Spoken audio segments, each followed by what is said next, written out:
I welcome all students to this MPS class of today. If you remember, in my last lecture, I had been discussing with you about the chapter Political Development. पिछले lecture में मैं आपसे बात कर रहा था राजनीतिक विकास के संदर्भ में, और उस चैप्टर में I had discussed with you about the concept of political development. Already I think 2 or 3 lectures have taken place on this chapter. So in the last lecture I had told you about Lucian Pye's views on political development and also the characteristics as stated by him about political development. Today I would like to tell you about something about Armand and Powell's views on political development. Now Armand and Powell, they are not much at variance with what Lucian Pye says about political development. Armand और पावल के जो विचार हैं राजनीतिक विकास पर, वो Lucien पाई से बहुत भिन्न नहीं है.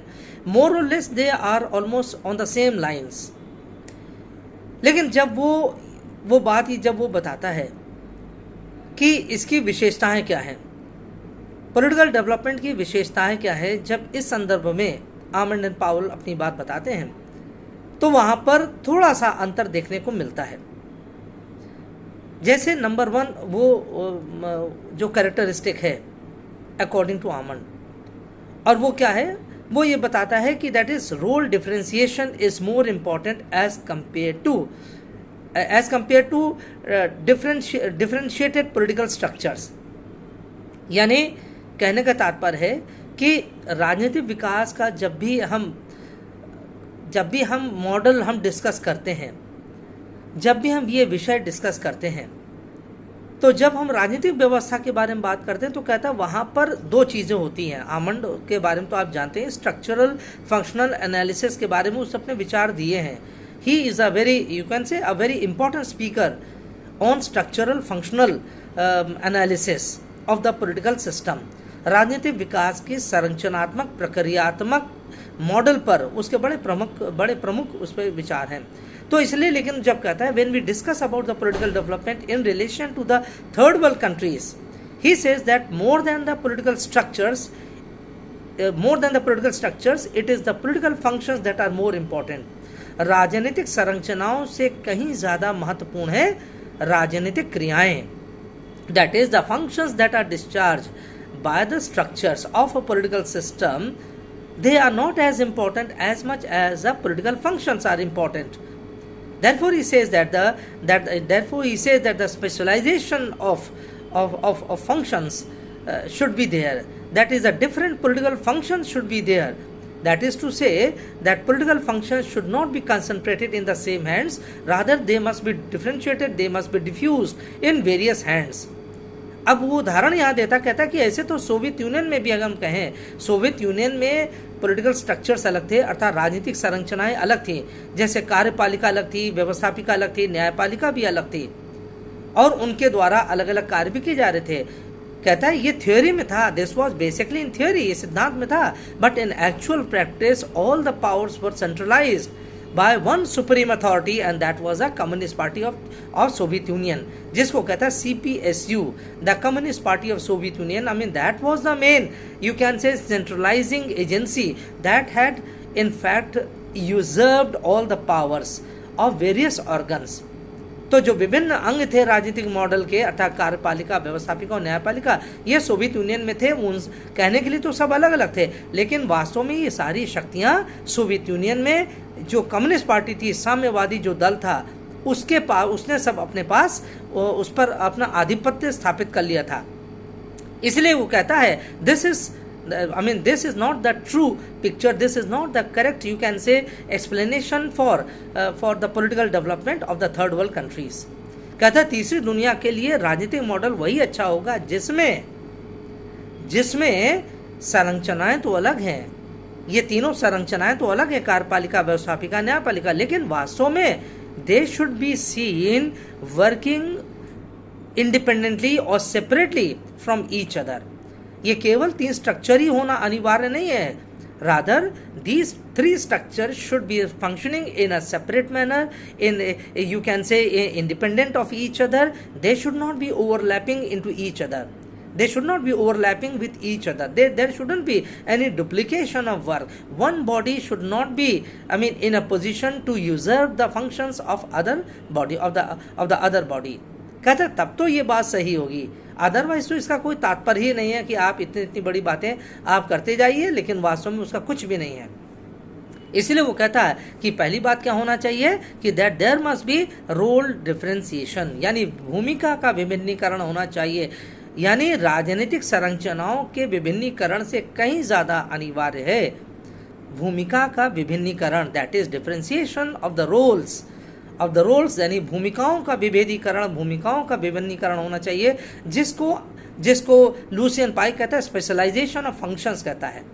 This was termed as a specialisation of functions by Lucian Pye. तो कहता है जो बात जो लुसियन पाई कह रहा है मोरलेस ये भी यही कह रहा है, लेकिन थोड़ा सा अंतर यह है कि ये विशेष रूप से इस बात पर बल दे रहा है कि there must be specialization of functions, that is the differentiation of functions in actual practice, अर्थात वास्तविक अर्थों में ये होना चाहिए। केवल ये नहीं होना चाहिए कि संरचनाएं भी अलग है, भूमिकाएं भी अलग है, लेकिन कहता है अगर संरचनाएं वास्तव में अगर एक ही व्यक्ति ने कब्जा कर लिया है, अगर स्टालिन ऐसे लोगों ने, ख्रुश्चेव ऐसे लोगों ने तीनों व्यवस्थाओं पर, तीनों अंगों पर कब्जा कर लिया है, तो अब आप समझ सकते हैं कि क्या अलग अलग भूमिका होगी, there wouldn't be any separate roles, है ना, दैट कैन बी इमेजिन। तो इसलिए कहता है कि पहली जो राजनीतिक विकास के जो पहचान होनी चाहिए वो क्या होना चाहिए कि that there must be role differentiation, and that is very important.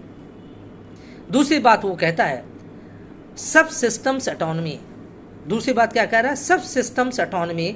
सब सिस्टम ऑटोनॉमी का तात्पर्य क्या है, उपव्यवस्था स्वायत्ता, उपव्यवस्था स्वायत्ता, यानी सब सिस्टम्स ऑटोनॉमी। अब यहाँ पर समझ लीजिए what is a system and what is a sub system. देखिए सिस्टम क्या हो गया, system is a political system, है ना, राजनीतिक व्यवस्था जैसे हम कहते हैं, ठीक। Social system is there, economic system is there, cultural system is there, these are systems, है ना। But what are subsystems? Subsystems are, you can say, the various agencies or the various institutions that are working within a system. एक राजनीतिक व्यवस्था के अंतर्गत जो विभिन्न agencies काम कर रही है, संस्थाएं काम कर रही हैं, उसको सब सिस्टम कहा गया है। For example, executive is a subsystem. The legislature is a subsystem. The judiciary is a subsystem. Bureaucracy is a subsystem. The electoral body is a subsystem. The press is a subsystem. Political parties are subsystem. ये सब क्या है, ये सब उपव्यवस्थाएं हैं, यानी राजनीतिक विकास के, राजनीतिक व्यवस्था के ही ये उपव्यवस्थाएं हैं। लेकिन ये कहता है कि ये उपव्यवस्थाएं तभी कार्य कर सकती है सही तरीके से जब इनको स्वायत्ता प्राप्त हो। Only when these subsystems have been granted enough of space, enough of power, that they are able to function in an independent manner, in an autonomous manner, then only can you expect some kind of positive results from the political system. जब तक आप राजनीतिक व्यवस्थाओं के इन उप व्यवस्थाओं को जब तक आप इनको स्वायत्ता नहीं प्रदान करेंगे, इनको कुछ मात्रा में स्वतंत्रता नहीं देंगे, ये कुछ भी काम नहीं कर पाएंगे। और जैसे अभी जैसे हमने उसका एग्जाम्पल दिया कि सोवियत यूनियन में क्या था, ये this is not my example, this example has been given by Almond and Powell. तो आर्मंड पावेल ये बताता है कि देखिए केवल एक वही एग्जाम्पल नहीं दे रहा, there have been so many other countries in the world where dictatorial governments have been there. दुनिया के कई भागों में, कई देशों में तानाशाही अधिनायकवादी शासन व्यवस्थाएं रही हैं। तो जहाँ जहाँ अधिनायक शासन व्यवस्थाएं रहेंगी या जहाँ जहाँ इस प्रकार की साम्यवादी व्यवस्थाएं रहेंगी जो पूरे तरीके से समाज को अपने शिकंजे में जकड़ लेती हैं, उसको हम क्या कहते हैं, totalitarian governments. So wherever the totalitarian governments will be there or the dictatorial governments will be there you simply cannot expect any kind of subsystems autonomy.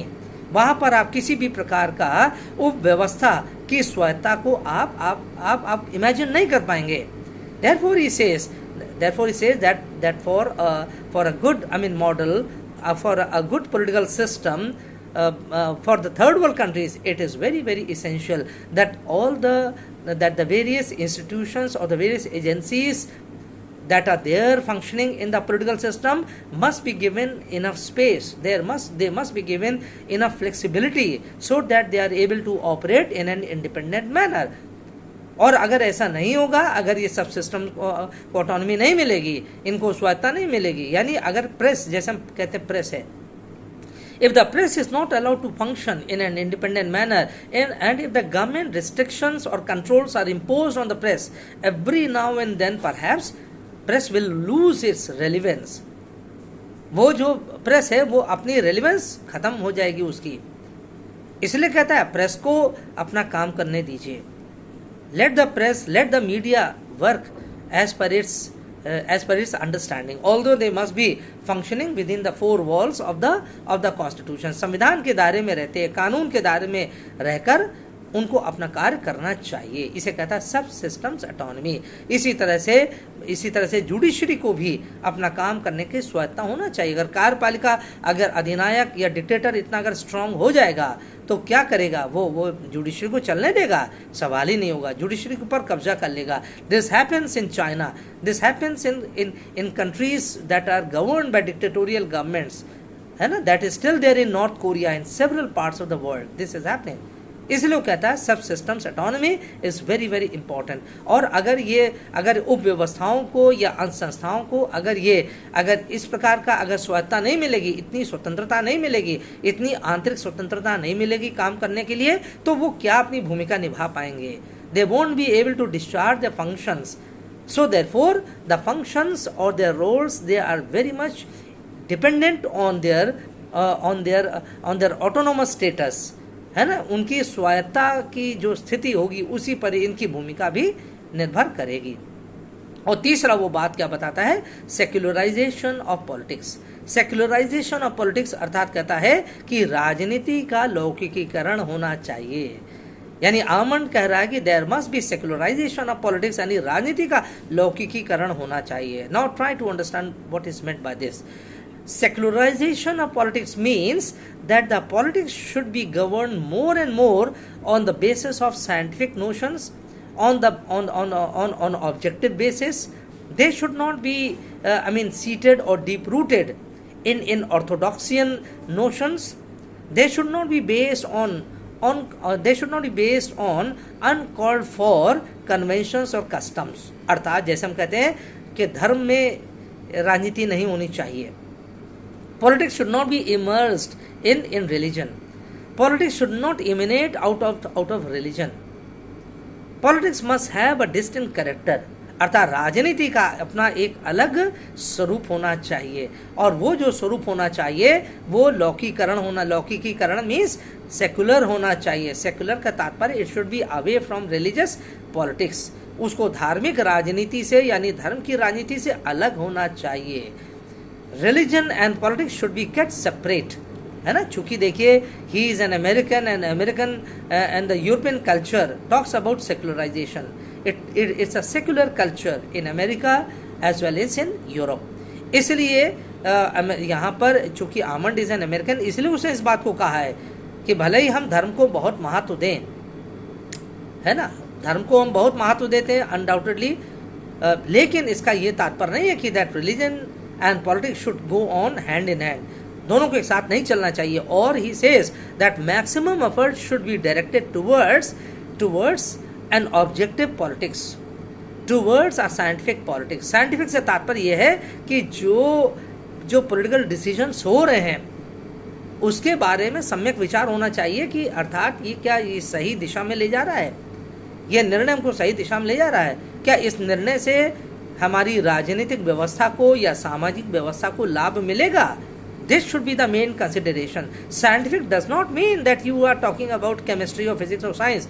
It only means that your way of thinking is not influenced by superficial factors.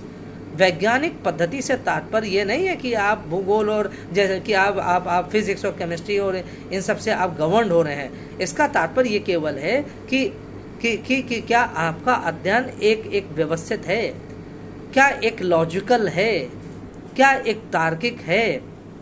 This is meant by scientific. ये तो हमारे संविधान में भी कहा गया है, you must be aware, fundamental duties में कहा गया है ना, to inculcate scientific temper in all walks of life, है ना, to inculcate scientific temper and strive for excellence in all walks of life। अर्थात वैज्ञानिक दृष्टिकोण हमें अपनाना चाहिए, हमारे सोचने की प्रवृत्ति में परिवर्तन होना चाहिए, हमें वो दकियानूसी विचारों से अलग होना चाहिए, है ना। Therefore he says secularisation of politics is very important. अर्थात प्राचीन समय में जो हुआ होगा, कहीं धर्म की राजनीति थी, कहीं आदिवासियों की राजनीति थी, कहीं मोनार्स की राजनीति थी, राजाओं की राजनीति थी, कहीं कुलीन तंत्रियों की राजनीति थी, कहीं ये अधिनायकवादियों की राजनीति थी। तो ये कहता है this is not a secular politics. इसलिए कहता है सेक्युलर पॉलिटिक्स ओनली मीन्स कि that there is an attitudinal change in our way of thinking. हमारे सोचने के तरीकों में कुछ नयापन है, उसमें परिवर्तन है, हम कुछ सही दिशा में हम निर्णय ले सकें, हम वास्तविकता के आधार पर निर्णय ले सकें, हम कुछ उसमें जिसे हम कहते हैं ना, कुछ ऐसी प्रवृत्तियों से हम दूर रह सकें, नकारात्मक संकीर्ण दकियानूसी प्रवृत्ति से हम दूर रहकर हम निर्णय कर सके, राजनीतिक क्रियाकलापों में भाग ले सके। This is he says is the secularisation of politics. तो इस तरह से आमंड ने ये तीन प्रमुख प्रवृत्तियां बताई हैं। These are the three main characteristics of political development according to Almond. So this is very important to try to remember what Almond has said about political development। जो भी हमने बताया, comparative politics a developmental approach is the name of Almond and Powell's book।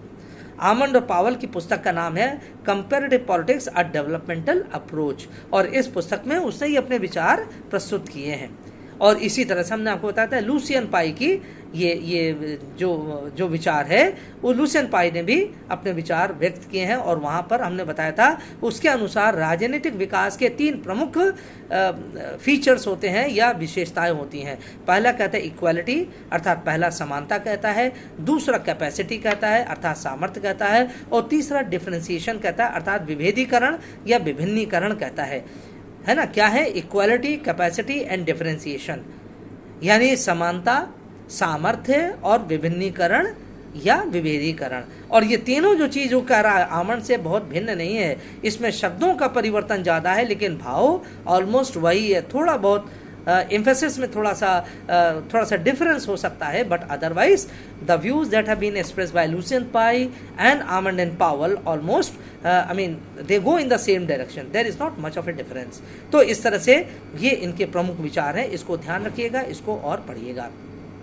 So I will stop here for today's lecture, and in my next lecture on this topic I will be discussing about with you about the stages of political development। Stages of political development अर्थात राजनीतिक विकास के चरण कौन कौन से होते हैं, what are the stages of political development, that will be the topic of my next lecture.